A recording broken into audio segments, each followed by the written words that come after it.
Hi everybody, welcome to Caroline's Craft Adventures. I'm showing you this because I was like, you know what? I'm going to take you along on this little project. This is super fun. This is basically just a short about how to create what looks like handmade paper. I've done the handmade paper, but this is just a different take on handmade paper. And I'm going to see how this comes out. And I wanted to take you along, bring you along, and you can watch the process. But I'm kind of going to do a before and after. The base for this, that white stuff right there, freezer paper. Okay. Put shiny side up. Then I got an old candle that I had, green, and lit it. That's those wax drops all over it. Oh, and this freezer paper is covered with like plastic or something. Okay. So basically the process is we're going to press this paper onto the top of this, and it's going to press it together and look like handmade paper. Now, what I did is these are stamps. I use green ink. I just got my little stamps. And I'm sorry if I'm a little shaky because I don't usually do it like this, but I wanted you to see this. This is cool. I'm having so much fun doing this. Here's some stamps, just stamped them out, different ones on here. Then I cut up pieces of gray plastic bag. I could have used brown or gray, but I thought gray because I already have the brown paper. And then I'm trying to keep it so that there's little variations in colors.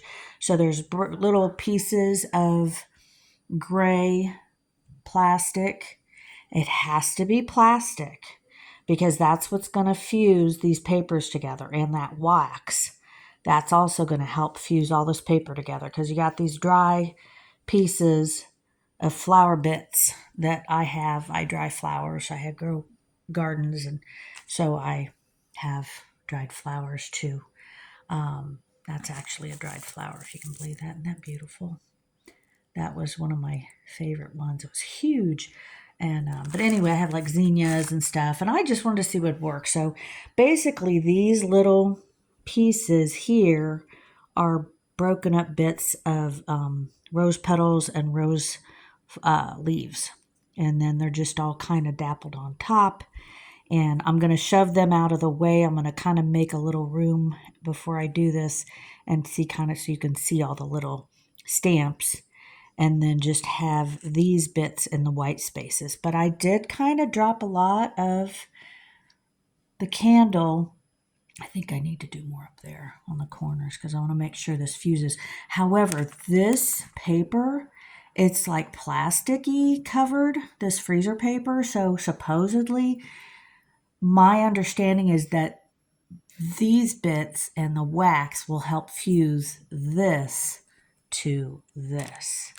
And I'm using, you could use white paper if you wanted to, but I just chose to do the kind of brownie paper. I did have one sheet, and I thought I'm just going to use it. Now this one, there's a shiny side and there's a flat side, or it's like a flat, no sheen. See, totally no sheen. This side has a little bit. So the sheen side is the one that goes down, and you carefully lay that on top of there.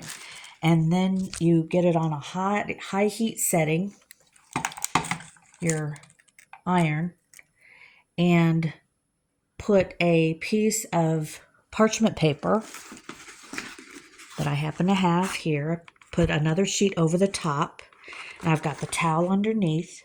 So I got the towel, freezer paper, goodies in there. Put the tissue paper on top. I'm going to have to tear off a piece of this, put it on top of that. It doesn't have to be unbleached. That's just what I have. And then I'm going to lay it all on top, and then you carefully iron on high heat is what I've heard. Now, I usually start about medium. When somebody says high heat, I'm like, well, let's start with the low or medium and see how high to go, because you don't want to, of course, I guess you can't really burn this stuff, but I'm just going to do, it says high heat is what it said. the directions. That's what I saw. And then, yeah, and then you just do this, iron this whole thing, and it'll kind of become a little bit, you'll see the colors come through. And then, sorry, I'm all inky. I've been dyeing paper too. And then you flip it over, iron again with in between the parchment paper and then this, and we'll see how it comes out. I will pause this and we'll see what happens. So I'm excited. Stick around, and I'll be right back. Thanks.